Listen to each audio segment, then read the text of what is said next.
It's not a great day for our markets, given the cues that we got from the Wall Street. Tech stocks, they actually continue their route for a third straight session. And let's look at the stocks what are actually moving in trade today. Remember, the PSU bands are the worst hit sectors in today's trading session, is down over 3.5%, biggest decline since August 31st. But what are the stocks, like I mentioned, that are actually moving in today's trading session? First up, I'll talk about AstraZeneca. AstraZeneca Pharma India is the Indian unit of AstraZeneca PLC. It's fallen over 12% in today, most since March 23rd, after the parent decided to put on hold the COVID-19 vaccine, the phase 3 trials for that.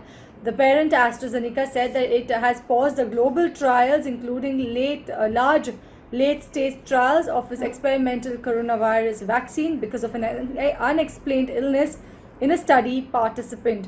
Also remember that the vaccine is developed with the University of Oxford and is actually widely seen as one of the leading global candidates against the coronavirus. So this has come as a blow for the Indian unit, also for the entire race towards finding the vaccine for coronavirus. So AstraZeneca is down for a second session, but is up almost 100% in the last 52 weeks.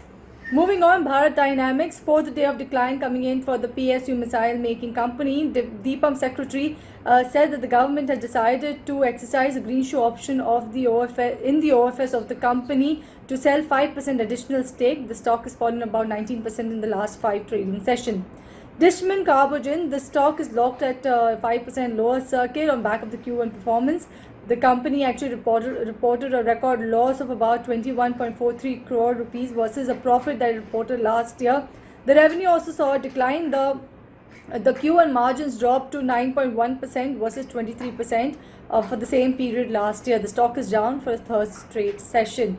Apart from that, you have Reliance Industries, big boy Reliance Industries, and this time around it is actually getting investment in the retail space. So India's most valuable company is up for a third straight session. Silver Lake will be investing 7,500 crore rupees in Reliance Retail Ventures at an equity value of 4.21 lakh crore rupees.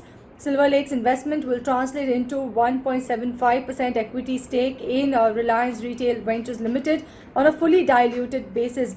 There are reports also that are suggesting that KKR also is in advanced talks to invest about $1 billion in Reliance Retail, and the announcements could be as soon as this month is what reports are indicating. Reliance has gained over 75% in the last 52 weeks, and definitely we are likely to see some more names come in for investment in the Reliance retail arm this time around. And that is what the setup is looking like. Those are the stocks that are moving in trade today.